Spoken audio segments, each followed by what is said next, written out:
Greetings and salutations. Welcome to another episode of 365 Days of Gaming. I appreciate you taking our time to check out this video. Like, comment, share, subscribe. Greatly appreciated, so thank you in advance. Now, there's a certain type of game that we haven't talked about yet. You know, the GTA style kind of sandbox type games. And there was a bunch of them, especially during kind of the PS2 and PS3 era.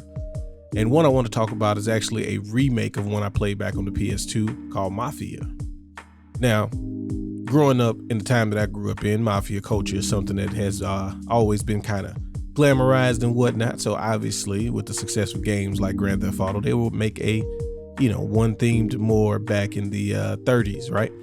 And the Mafia remake is really cool because the game originally wasn't bad. It wasn't like it wasn't a super high on the sandbox list, but this remake is really good because they kind of it's more linear than the original one, but it's more focused. It's a really great story.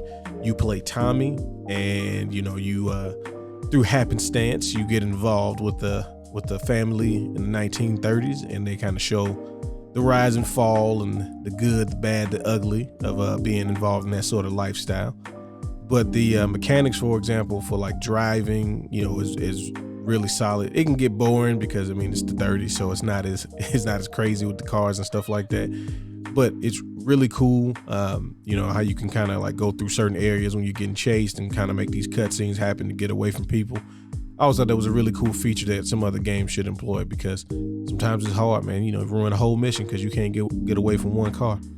But like the gunplay and stuff, which a lot of the sandbox games, especially back in the day, gunplay was always kind of low on the list. It was like the game would either auto aim or never aim at anything. And this game is really solid shooting mechanics. Like everything nowadays, well, at least the good games, they usually have a pretty solid shooting mechanics. And this game definitely does. There's not like a whole bunch of different weapons that you go through. Obviously, again, this is, the 30s, and also like it's kind of, focused in its area. But the weapons you get, they work, they're functional. And, the missions, the story itself is really where the game shines from. One, visually, even though it's a remake, like visually, this game looks really good, especially the things they decided to focus on, like the individual characters and kind of the more larger landmarks and things they make in the game. I think it's a fantastic, visually appealing game.